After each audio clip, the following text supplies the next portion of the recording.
Laboratório de Experimentações Sonoras, Les Fafiche UFMG e Rádio Terceiro Andar apresentam. Esta é Belo Horizonte dos dias atuais, a cidade pulsante que conhecemos e que por vezes até reclamamos.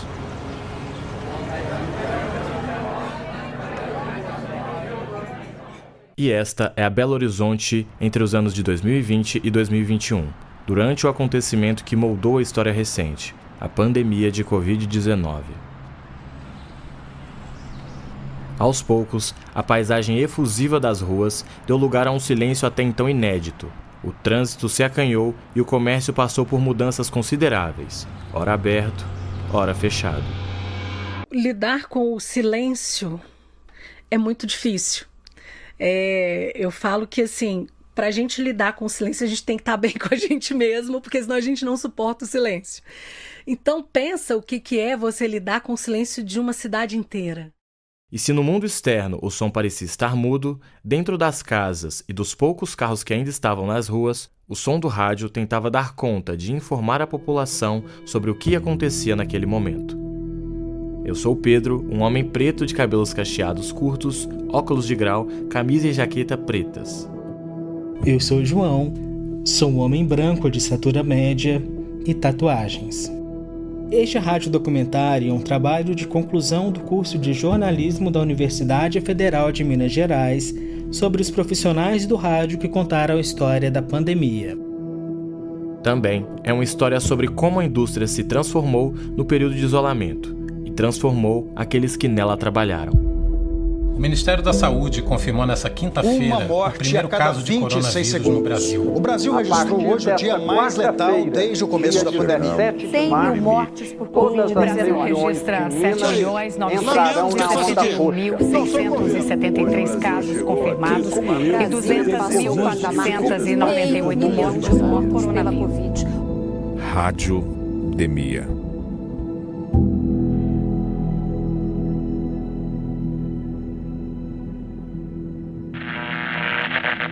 A Organização Mundial da Saúde declarou que a evolução do novo coronavírus chegou aos status de pandemia. A classificação veio no dia 11 de março, tardiamente segundo alguns especialistas, quando mais de 100 países foram afetados pelo vírus, incluindo o Brasil. No final de 2019, a Organização Mundial da Saúde foi alertada sobre os casos de pneumonia na cidade chinesa de Wuhan. Tratava-se de um novo tipo de coronavírus, inédito em seres humanos. No dia 30 de janeiro de 2020, a OMS declarou que o surto deste novo vírus constitui uma emergência de saúde pública de importância internacional. No Brasil, o primeiro caso da doença foi confirmado no dia 26 de fevereiro daquele ano, em uma pessoa com histórico de viagem à Itália, um dos países mais afetados pelo surto na época. Já a primeira morte em território brasileiro aconteceu poucos dias depois, no dia 12 de março. O Ministério da Saúde confirmou o primeiro caso de coronavírus no Brasil. Esse caso foi confirmado hoje pela manhã através do exame de contrapartida, né? Esse homem de 61 anos, que é um morador da cidade de São Paulo, ele esteve na Itália do dia 9 até o dia 21 de fevereiro, ou seja, bastante recente, e ele já chegou de lá com sintomas do coronavírus. Em 2 anos de pandemia, mais de 700 mil óbitos foram registrados, de acordo com o Ministério da Saúde.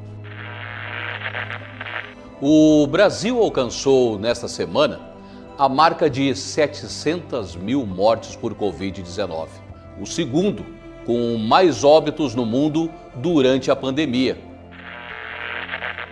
Conversamos com jornalistas, editores e operadores de áudio de 5 veículos diferentes para entender melhor a cobertura radiojornalística deste acontecimento. Neste primeiro episódio, perguntamos aos nossos entrevistados como a redação recebeu as primeiras informações sobre a pandemia. Meu nome é Débora Helena Costa, eu tenho 33 anos, sou repórter da Rádio CBN Belo Horizonte. Eu me considero uma pessoa baixa, assim, branca, cabelos castanhos, ondulados, olhos castanhos, magra, sou uma pessoa de uma estatura pequena Então, nos primeiros meses de 2020, a gente ainda estava meio sem saber direito se realmente ia ter alguma implicação dessa doença para o Brasil, especificamente para Minas Gerais, Belo Horizonte. Eu me lembro de ir a algumas coletivas da Secretaria de Estado de Saúde, que eles falavam de monitoramento, que estava monitorando, mas por enquanto estava tranquilo, isso antes do Carnaval. Pós-Carnaval, tudo mudou, né? Mais ou menos ali, março de 2020, vieram os primeiros decretos de fechamentos preventivos e, consequentemente, a rádio teve também que se adequar. Então, a gente entrou para um formato 100% online. Uma mulher de 47 anos é a primeira pessoa diagnosticada oficialmente com o coronavírus em Minas Gerais. Ela esteve na Itália, desembarcou em Belo Horizonte no dia 2 de março. O repórter Luciano Dias tem mais detalhes. Uma moradora de Divinópolis, de 47 anos, na região centro-oeste, fica aqui 1h30, 2 horas de Belo Horizonte. Chegou no dia 2 de março, praticamente uma semana depois, esse caso que foi destacado pelo Ministério da Saúde. Meu nome é Maria Fernanda Sinini, eu tenho 38 anos, sou jornalista. Na época da pandemia, trabalhava na Rádio Band News FM e hoje trabalho aqui. Eu sou uma mulher de estatura mediana para alta, sou branca, tenho olhos claros, a pele bem clara, o cabelo louro, meu cabelo um pouquinho abaixo dos ombros e nem gorda nem magra. Obviamente, era uma pessoa que tinha ali uma condição financeira boa, porque ela fez uma viagem, se eu não me engano, para a Itália, voltou e aqui ela começou a ter os sintomas. E aí, a partir do primeiro caso, começou aquela loucura até de logística. Manda para a porta do Eduardo Menezes, que é um hospital aqui referência em infectologia, em doenças infecto-contagiosas. Vamos colocar repórter em risco? E aí? O que a gente faz? Como agir? Né? Vamos telefonar para ela? Telefona para o governo? Então fica assim, a cobertura em si, a gente não sabia como agir aqui dentro, assim. Ficou uma coisa um pouco... uma experiência nova. Todo mundo era novo nesse tipo de cobertura. Judson Porto, de 54 anos, trabalhou como chefe de operações na rádio UFMG Educativa durante a pandemia de 2019. Diferente da Band News e da CBN, representadas neste episódio pelas falas da Débora Costa e da Maria Fernanda Sinini, a rádio UFMG Educativa é uma rádio universitária que tem como missão dar visibilidade à produção de conhecimento da universidade. A minha idade tem 54 anos, sou radialista, né? E trabalho já na profissão, esse ano estou fazendo 40 anos de profissão. Bom, o Judson se considera pardo, tem gente que contesta, mas eu sou. 1,64 m, né? Tenho 69 quilos. Na pandemia, primeiro começou assim, ninguém acreditava que... Eu acho que todo mundo que você entrevistou falou isso, né? Ah, não, isso aí não vai chegar na gente, né? Ou se chegar, vai chegar mais brando, então não sei o quê. De repente, quando começou a disparar, que é tanto de morte na Itália, aí a gente tomou meio um susto, assim, esse negócio vai vir para cá e acho que vai vir com força. Em primeiro momento não teve muito planejamento lá na UFMG Educativa, assim, sobre isso. Mas depois que as pessoas começaram a faltar, que as pessoas começaram a morrer, que as pessoas, né, que a gente conhecia, os parentes, começaram a submeter lá, né, aos tratamentos e essa situação toda, e a UFMG resolveu fazer o sistema de trabalho remoto. Junto com o vírus, veio a necessidade de adequar a rotina profissional a uma realidade tomada pelo medo e pela incerteza. O jornalismo entrou em uma fase em que precisaria responder a várias questões da população, o que acontecia através de fontes muitas vezes desencontradas e genéricas. Meu nome é Ana Luísa Bongiovanni, eu sou uma mulher gorda, eu tenho a pele clara, eu tô de óculos de armação clara, meu cabelo é castanho escuro, tá preso num coque mais alto, eu tô de blusa verde e usando um fone de ouvido preto. Tinha muita incerteza, né, sobre o que era o vírus. A gente sabia que ele causava sintomas respiratórios, mas ninguém sabia direito como que ele era transmitido, se era transmitido pelo toque, se era transmitido pelo ar, se era... Enfim, a gente sabia que a taxa de mortalidade era muito alta e que os sintomas podiam se agravar muito rápido. A gente tinha autoridades dando instruções, né, divergentes assim, em cada uma das esferas. Então, a gente tinha prefeitos falando uma coisa. Aqui em Belo Horizonte, o Alexandre Calil, que era prefeito, ele foi um dos primeiros prefeitos, né, que tomou uma ação mais drástica assim, de fechamento da cidade, fechamento do comércio, que naquele primeiro momento, inclusive, teve apoio, né? Parecia que todo mundo estava na mesma página naquele primeiro momento de fechamento da cidade. E aí, depois, a coisa começa a virar, assim, né? A gente tem... aquele pronunciamento do Bolsonaro em rede nacional, que aí a coisa começa a ganhar outros contornos, né? Forma-se neste momento a Rede Nacional de Rádio e Televisão para o pronunciamento do presidente da República, Jair Bolsonaro. Grande parte dos meios de comunicação foram na contramão. Espalharam exatamente a sensação de pavor, tendo como carro-chefe o anúncio do grande número de vítimas na Itália. Um país com grande número de idosos e com um clima totalmente diferente do nosso. O cenário perfeito, potencializado pela mídia, para que uma verdadeira histeria se espalhasse pelo nosso país. No meu caso particular, pelo meu histórico de atleta, caso fosse contaminado pelo vírus, não precisaria me preocupar.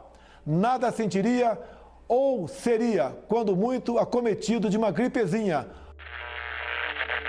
A gente recebia informações muito distintas, assim, de fontes diferentes, e a gente tentava juntar aquilo e passar para as pessoas sem gerar pânico também, né? Porque tem isso, a gente não queria que as pessoas corressem para o supermercado para acabar com o estoque de papel higiênico, né? Aquela loucura que as pessoas viam nas redes sociais, e também tem isso, né? A gente começava a ver naquele momento já um espalhamento, assim, de informações desencontradas nas redes. Esse medo de se contaminar que a Ana Luísa fala foi responsável por uma série de mudanças na estrutura das rádios estudadas para este radiodocumentário. Cada uma, a seu modo e de acordo com as suas necessidades, planejou qual o formato melhor atenderia aquele momento: remoto, presencial ou híbrido. Meu nome é José Eduardo da Costa, comecei em novembro de 1977. Minha praia principal é o rádio, 8 anos de Guarani, quase 40 de Itatiaia. Sou um homem pardo de 1,68 m, 80 e tantos quilos, que varia muito. O que resta de cabelo tá branco, moreno, simpático, alegre, bobão, falante. Estávamos todos assustados ainda quando fui comunicado num dia aqui na rádio e no outro na Record, onde trabalhava na época, de que eu teria que trabalhar em casa. Muita expectativa, muita incerteza, muita angústia, né? Ficar longe. Eu que não tinha rede social, entrei pro Instagram para não ficar fora. Eu sou acostumado a andar pela cidade. Cássia Cristina de Souza Araújo Rocha, estou coordenadora de redes e afiliadas da Itatiaia. Eu sou mulher parda, de cabelo preto longo, sou gorda, tenho 44 anos, 1,62 m de altura e estou vestindo uma saia e uma blusa pretos. Então, assim, eu estava completamente dentro do grupo de risco, mas da minha equipe de trabalho eu era a única pessoa que tinha condição de estar presencialmente. Então, eu trabalhava morrendo de medo. Eu acho que eu fui uma das pessoas mais neuróticas mesmo da redação, brincam muito comigo até hoje, porque eu andava com spray. Na medida em que a doença avançava, tornou-se necessária a adaptação da programação para suprir a demanda da população por informações sobre medidas de prevenção e consequências sociais da Covid-19. No próximo episódio, abordaremos como as rádios Itatiaia, CBN, Band News, Alvorada e o FMG Educativa lidaram com essas questões durante a pandemia.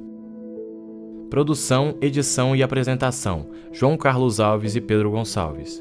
Orientação: professora Sônia Pessoa e mestranda Lívia Labanca. Suporte técnico: Frederico Pessoa. Sonoras: Jornal O Globo, Empresa Brasil de Comunicação e Band News TV. Com as participações de Cássia Cristina, Débora Costa, Maria Fernanda Sinini, Judson Porto, Ana Luísa Bongiovanni, Eduardo Costa e Vitor Veloso. Você ouviu a Rádio Terceiro Andar, uma produção do Laboratório de Experimentações Sonoras Les Fafiche UFMG. Coordenação de Sônia Pessoa, Felipe Jacome e Frederico Pessoa.